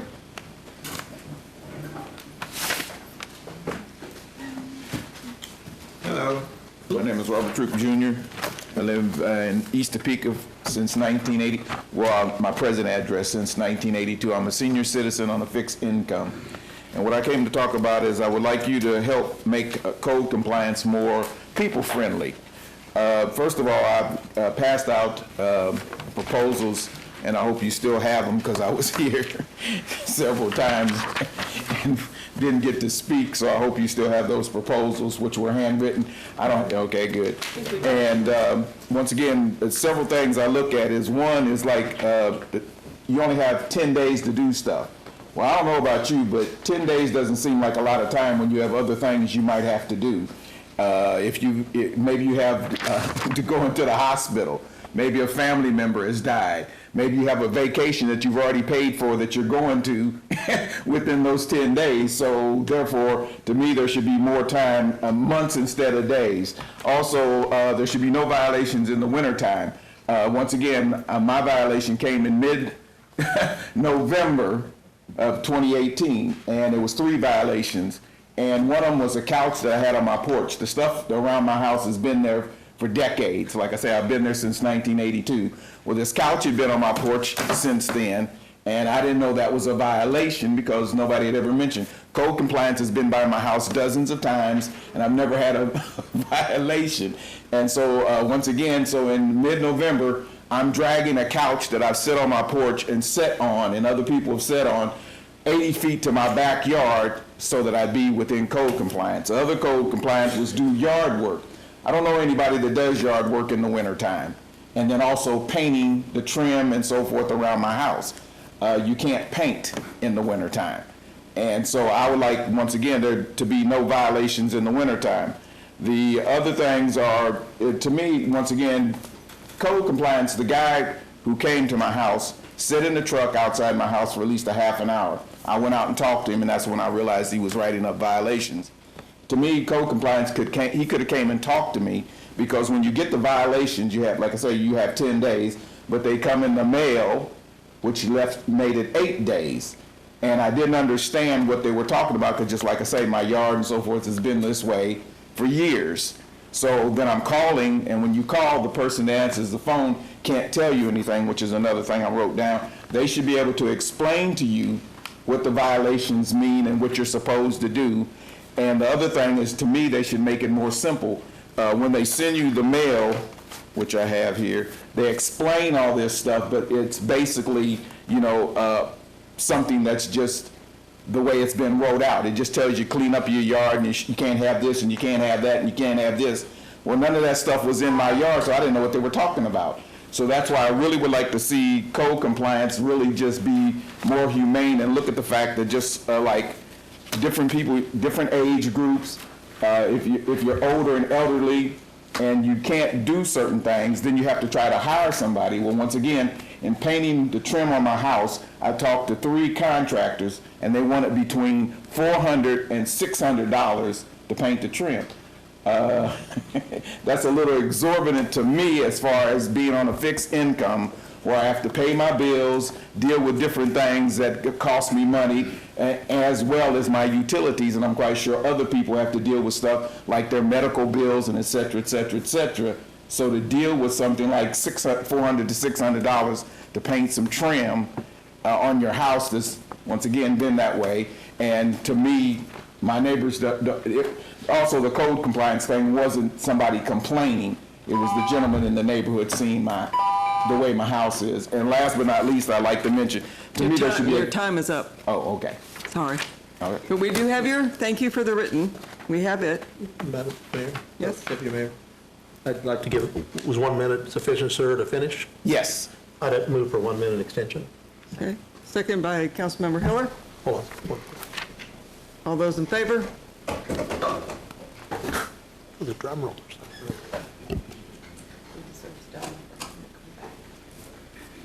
We have 7 yes. Okay, you have 1 more minute. Okay. The last one is that grandfather's clause. I think there should be a grandfather's clause so that, once again, when you have something that's around your house that's been there for decades, that it wouldn't be in violation of the code. Because I'm really, like I say, really kind of upset about the couch that had been on my porch for years and having to drag it to the back of my house. Thank you. All right, thank you. Yes, I Councilmember. have a question for you, Mr. Troop, if you don't mind. I appreciate you providing this written testimony. That's very helpful. I'm curious, though, what your opinion is on, I understand the financial stress of owning and maintaining property, but how is it fair to your neighbors if you don't maintain your property? And I realize there's all sorts of extenuating circumstances around when you can and can't, but the point of code is to provide uniform fairness across, and I'm curious what your opinion is on how is one person not maintaining their property fair to the person who lives next door that has to look at it? Because, like I said, I don't really think my neighbors care what my house looks like, just like I don't care what their house looks like. And that's what I looked at. In my neighborhood, there's other houses that are in worse repair than mine. And I'm not going down to their house saying, oh, that's terrible and you need to clean it up, nor do I report them to code compliance, because there is a house in my neighborhood that has all kinds of junk on the front porch and the holes in the roofs and et cetera, and that's also why one of the things was I'd like to know why my house was picked. Because that house hasn't changed in all the years I've lived there. Understandable. And So how, as a community then, do we better some of these neighborhoods? Do we encourage people to clean up the neighborhoods and improve them? Part of the reason behind the push for code compliance is to try and raise the communities up, raise the neighborhoods up, and improve their aesthetics and improve their livability. How would you recommend we do that, but for having rules that we attempt to? Now, whether these were applied fairly or not, I don't know. But the goal is to apply them uniformly across the city. How, without doing that, would you recommend that we attempt to get the neighborhoods to clean up? I would think, first of all, just like I said, you should talk to the people and see how their financial, physical, et cetera, is. Then create programs that, like, you have this other group, the neighborhood relationship group, but half the time you don't know nothing about it. I just happen to find out about it. And they have programs that help people, where that information should be more in the public, so the public knows about it and can deal with it. And also, can I continue? Yeah. Oh, okay. Yeah. So also, they should have like matching funds. It's just like I say, my $400, if I could get a matching fund where I could get $200 and somebody would match the other $200, then I could get the $400, and they could do that by not giving me the money, but give the contractor, I pay my half, and some other group would pay their half, or they could have organizations that would come along and help you do stuff like paint your trim, clean your yard, and et cetera, et cetera. So you advocate for spending tax money on private property to No, improve like it? you said before, I think it should be the private sector should come up with organizations, because they have different organizations where if you want a sponsorship, you can go to Coca-Cola or somebody like that, and they'll, sponsor you, and they pay for it and do different things. I'm quite sure the city has used different groups to sponsor some of the stuff the city does. So that should be the same thing that the public has available to them to do things they need to do to So who would improve set it. something up and execute that? Who would set up that program and execute it? Well, once again, you could the NIAs could all get together, and then each neighborhood could get together and create stuff like that. And that's what I'm saying. To me, the public could do it. It doesn't have to be the city doing it. It could be the public. It would just be getting together and doing different things so that they could know how to do this stuff, talk to the different organizations, and get them to, sponsorship and do different things like that. Also, like I say, another thing I noticed, you guys all talk about email and stuff. I don't have email, but I do have a TV, and there's 2 TV stations that put programs on, TV4 and Channel 22. If you put more of this information on those channels so people could see that stuff, then they could be able to get involved with stuff like that. I think those are all excellent suggestions, and I would encourage you to champion them. If I can help you, please let me know, but you're spot on in that the government can't be responsible for doing everything. Our role, unfortunately in this case, is to be the last resort with the hammer. Your idea to go out and get sponsorships, I think that's fantastic. I would encourage you to work with your neighborhood association to do that and not rely on the city government to provide that. I think that's an excellent comment.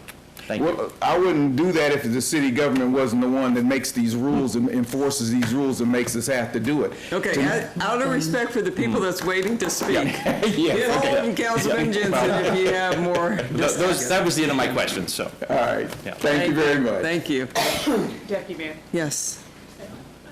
I just had a quick comment. I wanted to thank Mr. Troop. Speaking of being patient and waiting, he waited all the way through about 3.5-hour meeting thinking he was signed up a couple of weeks ago, only to discover that he wasn't. And so thank you so much for your good humor and your good comments and for coming back. Thank you. Thank you. Okay, Mr. Trammell.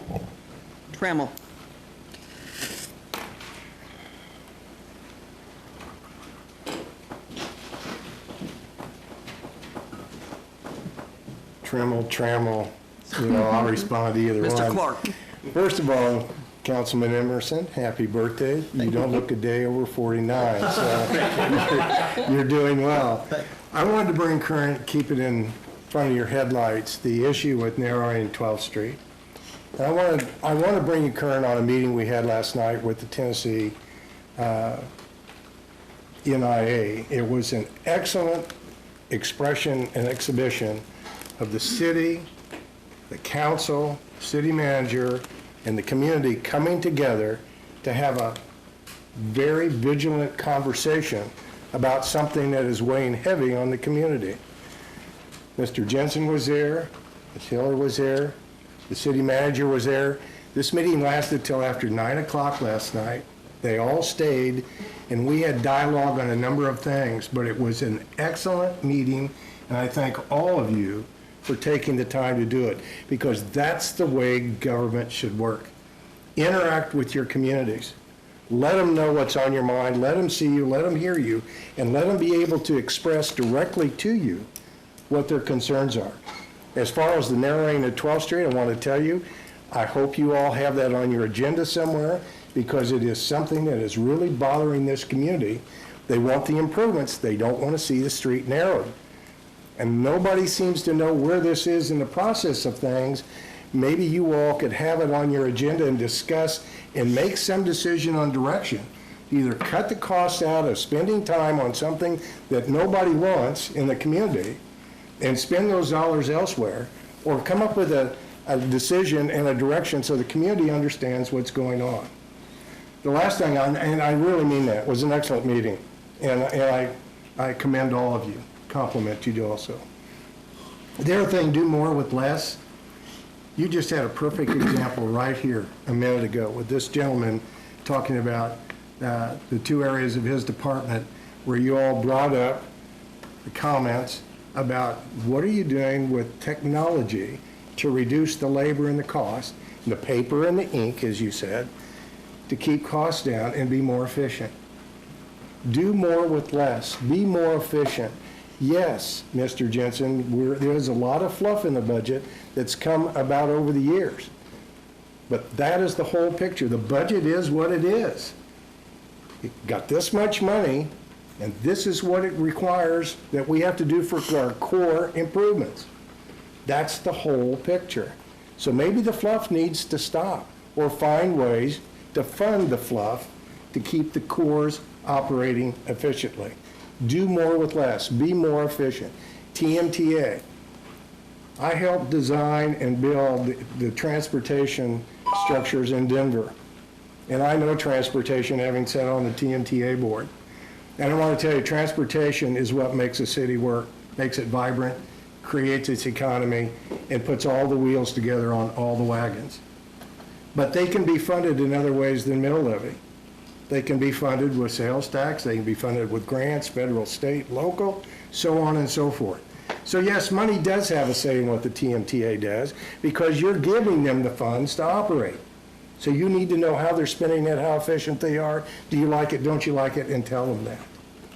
Regardless to that, you all are doing an excellent job this evening. I've enjoyed the meeting, and I appreciate the time. Thank you very much. Madam Mayor. Yes. I would just like to comment that a constituent said he enjoyed our city council meeting. Could that be noted in the record as the first time in the history of our city that's been mentioned? Thanks, Clark. And I did, sincerely. All right, there is a need for an executive session this evening. Would the city attorney please read the notice?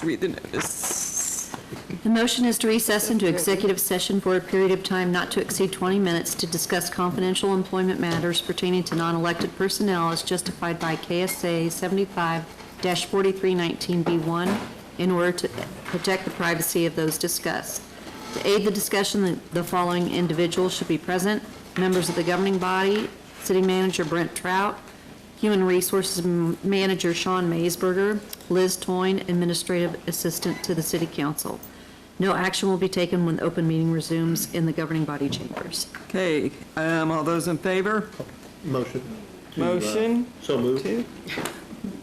Motion to go into executive session. Yes, ma'am. By Councilmember Emerson, seconded by Councilmember Jensen, 20 minutes.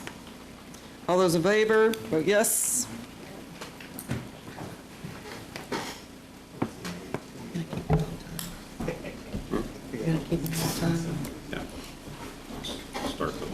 We have 9 yes. I'm voting yes. We will go into session when the room is cleared. Thank you.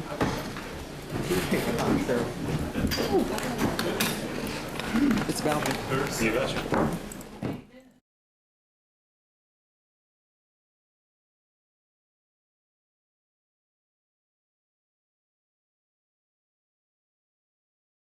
Executive session has ended, seeing no other business before the council.